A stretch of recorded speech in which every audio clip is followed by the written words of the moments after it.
Okay, so today I'm going to reflect on this year's AP seminar course. So I'm gonna first go into introduction. So I first took this class because I wanted to develop academic writing skills. I've heard lots of positive feedbacks from upperclassmen. They said it was a truly enriching course and they really enjoyed it. And I honestly expected it to be a simple, like a writing course, just like another English class. Well, it's not the English credit, but it's still like, it's just about research and writing papers. But then I really learned that AP seminar is not just about writing, but it's about finding different perspectives and putting them in conversation with each other and ultimately proposing our own unique solutions. So that's really what I really learned from this class. And I initially struggled with finding sources and synthesizing ideas. I think in other classes, we're more used to like analyzing a given text, for example reading certain book or reading certain text and then analyzing it, but then in seminar we have to find the sources based on our interest and based on our research question, and also synthesizing them was really quite hard because it's just not about summarizing, it's about taking different ideas and proposing my own. So I really learned the importance of asking critical questions so we can like effectively evaluate the issue. So one of our first quest portion is question and explore. So in this class, I learned how to move beyond broad, superficial questions. So in the past, I would ask like really simple questions. What is this? Why did this happen? But then in seminar, I really learned how to incorporate the complexity of the issue into my question, and this really allowed me to develop unique analytical questions. And also, really learned how to understand the complexity of world issues. Like, nothing in our world is simple, I think. Like, even issues that seem simple, they really have different social, political, cultural, and economic factors behind it. So I really learned to kind of incorporate them in my research questions. So I also became more confident in exploring diverse ideas and topics. As I mentioned above, it's like you're finding different things and putting it together. So let's just this example. So this one, the to what extent are nations responsible for accepting refugees? This was my initial rough question for IRR, and this is my final question. And I think I really improved in I narrowed down the scope from just being broad nations to going into the United States, and also analyzing how it's analyzing a specific impact of the influx of asylum seekers. And second one is so this one. This one was my initial IWA question after reading the stimulus materials. Uh, well, well, this is different from my final question, but then I think at first I really didn't know how to ask a complex question, unique question especially. I'm pretty sure this question would have appeared like 100 times in the IWA, referring to the sources we had. And this is the final question. In the past 10 years, has the resurgence of feminism been more detrimental than beneficial to young adults in South Korea? I think I really like this research question because I narrowed down to a specific time scope of having 10 years, and also it's on a specific geographic region, South Korea, and then demographic, young adults. So I think I really did well in coming up with this question. So next is understand and analyze arguments. So what I learned in this class is that I moved from summarizing sources into analyzing authors' claim, reasoning, and evidence. I improved the ability to contextualize arguments and learn to CRAP, currency, relevance, authority, accuracy, and purpose. So let's see at some example. So this is my writing actually from 8th grade, which is quite a long time ago. The war brought a baby boom to Korea and resulted in rapid population growth in the 1950s. This is just a simple summary. This is what Kwon, the author, said. So, but then in seminar I said, coinciding with this economic insecurity, this feminism reboot, as referred to by Kim, a professor at Emory University, has caused the government to enact initiatives designed to encourage women's participation in the workforce. So I think what I really did good in this part is that I actually kind of analyzed the author's credibility, the being a professor at Emory University, and this is a significant improvement from my previous writing, and also it gives more of a broad broad information about the issue rather than just summarizing it. I kind of laid the foundation for my future argument. So I think this is one of the parts I did great. So second is example of how I improved in AP seminar. Again, IR, IWA, I think these are both great examples of how I improved in contextualization. I couldn't find any before examples for my writing because I didn't really contextualize them. But then in IR and IWA, I think I really did a great job in IR. I explained what immigration is, I explained how it posed a risk, and I think I really did a great job here. And for IWA as well, I effectively introduced a broad topic of unprecedented demographic and social crises, and then going into more specific issue of gender war and feminism. So I really went from a broad context to a specific argument. So I think this is a valid improvement in my writing. Next is evaluating multiple perspectives. So I learned that I need to put multiple perspectives in conversation with each other, and this can be achieved through comparing different authors' claims or interacting with them. And before, I would just briefly list the claims, like this author said blah blah blah, this author said blah blah blah. But in seminar, I really learned how to put them in conversation. So, and this also includes identifying tensions and overlap between varying perspectives. For example, in South Korea, there's a correlation between people in their 40s and 50s and voting for the Democratic Party. There's also a correlation between young adults and also the older generation, 60s, 70s, voting for the Conservative Party. So this can be one perspective, and another perspective is that women tend to vote for the Democratic Party and men tend to vote for the Conservative Party. So these two kind of identify how different voting demographic influences the result.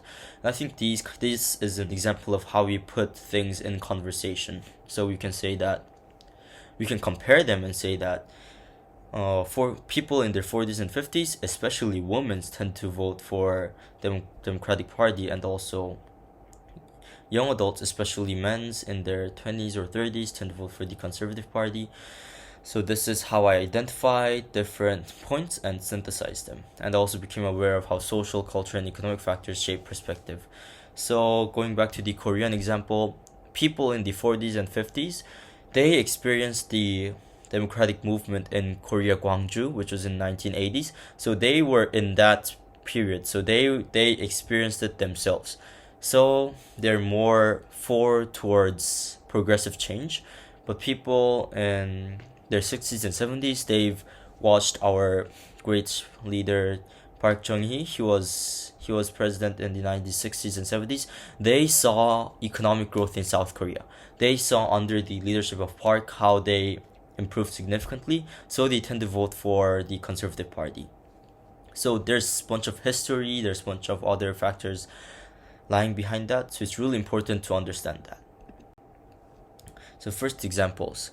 This is from my writing in English class that I did last year. Republicans and conservative supporters claimed for the preservation of traditional life, while the Democrats and liberal supporters claimed for increased equality such as abortion rights and gay rights. So I think this shows different perspectives, but then it's just like black and white, Democrats and Republicans. It doesn't really go into a deeper evaluation. But then this is from my IWA. According to Jenkins and Kim's research, there was a strong correlation between misogynistic attitude and support for Lee Jun-seok, a politician known for anti-feminist rhetoric. And I said, likewise, Lee demonstrated how influencer-led groups like New Men Solidarity can transform young men's grievances. And this shows how I put the perspectives in conversation with each other. So this is one perspective, and this is another perspective, and they kind of go together. That's why I linked them with likewise. So it's a good example of how I put multiple perspectives together. And another example from my IWA is this allowed politicians to weaponize their anger and grievances, trapping them into a polarized echo chambers. Ultimately, the gender conflict was detrimental in causing psychological stress and social isolation among young adults, potentially leading to a catastrophic public health crisis. So if you take this thing, the social isolation as a public health crisis by the Office of the Surgeon General, it might seem that it has nothing to do with South Korea's political polarization. But then through this, I kind of synthesized it and put them in conversation. So in Korea, politicians try to weaponize it, and this causes social isolation, and this leads to a public health crisis. So while I went through this logical progression of claims, I also included different sources and how they kind of play together hand in hand. Next is synthesizing ideas.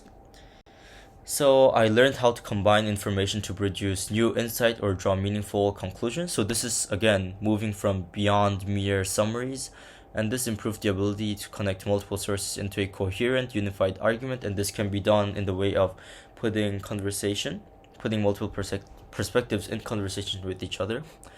And I really learned how to integrate personal analysis and commentary. So just instead of just having quotations, I learned how to propose my ideas and add more insight into it. So example 1. So before I said, however, China's situation differs from that of Korea as well. Chinese anti-feminism is driven by threat posed to social security, blah blah blah blah. So in here I compared China and Korea. So I think this is from my English writing again, but then I think this is still a really decent analysis. I gained information from this sort, and I kind of compared them to each other, South Korea and China. But I think in my IWA I really did a better job because I moved beyond from just comparing. I proposed my own solution. So I think this is really the key points of synthesizing ideas. Next is team, transfer, and transmit. So what I have learned. I became more effective at communicating, collaborating with teammates, and since this was online, I constantly checked group chat and attended meetings, and I really learned the importance of accountability and responsibility. Each groupmate has to do their delegated task in order to succeed. And I also learned and through preparing for the oral defense, I learned how to explain and justify my research decisions and argument choices. And this project, I also took on the role of designing these slides, so this also improved my skills and ultimately developed confidence in public speaking. So I think I'm a pretty good public speaker already. Like I've been in MEM multiple times, but I think this provided me a unique opportunity to develop my public speaking online because this is a different environment. You're staring into your screen, you're delivering it to audiences that are at different locations. So I think this is one of the key takeaways. So this is a map of our group mates. Me and Caleb was in China, Caroline was in UAE, and Amira was in Libya. So this really had different time zones, and yeah. So this is the time zone: 4:30 p.m. Libya time, 6:30 UAE time, 10:30 p.m. China time. It was really tough because before I would rather meet in person, and I would often procrastinate because when you work in person, I think it's easier to get the job going on, just practice in person. But then in seminar, which is a online class, we had to find times, we have to meet online, and we have to delegate tasks so we don't fall behind. And also it says, can you first send your revised script? And this shows, I think this is a really good example of the importance of teamwork. It's like, I think successful teamwork doesn't come from just communicating. It really comes from caring about each other and helping each other grow. And I think this is a great example of it. So before, I didn't really reflect on my work. I would just, it's over and I'm done. But then in seminar, we had a reflection assignment, and this really made me to think about what did I do well? What are some room for improvement? And I think this is a place where I can take on the experience from TMP and then move forward, and in my future presentation, I can do better in the future. So evidence 3 is, this is my slide before and this is my slide after. I think I really had a good slide making skills, so there wasn't a big difference in it. But then again, I had to work online and this was a big challenge for me. Personal skills. So now I'm going to reflect on my personal skills. So I think I became more organized and responsible with deadlines. Like, while I did request for some extensions occasionally, I still met the deadlines granted by the extension. And I think this shows that my commitment to AP seminar and my time management skills And I also developed stronger independence and persistence because this was the online class. Unlike offline class where you can check in with teachers and share our progress, this online class required self-motivation and independence to beat the deadline, submit work, and do all those stuff. And I also tried to minimize distractions by turning off phone while working, but then I kind of still procrastinated. Like I still met deadlines, but then I would procrastinate it the day before the deadline. So I think that's a room for improvement for me. So let's wrap up. In conclusion, AP Seminar changed my approach in academic research and argumentation. It really showed me how I should have extensive research, I should synthesize different sources and perspectives, and also it allowed me to think more critically, and also, yeah. And to future students, I would advise that choose a topic of genuine interest. AP Seminar, IR, IWA, it takes like I would say over like 20 hours of research, and if you're not interested in the topic, you would get bored quite easily. Choose a topic that you genuinely care and you're interested, and do not procrastinate. There's a lot of workload. You have to submit source cards, you have to submit annotated bibliography, you have to submit your IWIR. It just takes a lot of work. And to Dr. Hansen, I really appreciated your work throughout this year. I think I really grown a lot as a writer, as a researcher, as a student, and but one couple of pieces of advice is that I think having more EOC practices would be helpful because before the exam, lot of us were kind of like panicking because weren't really prepared for it. So I think having more practices would help us greatly, and also starting the IW earlier. I think for IRR we had like sufficient time, but for IW we kind of rushed through it. So I think that would be great if it and that would help a future AP seminar students. So thank you.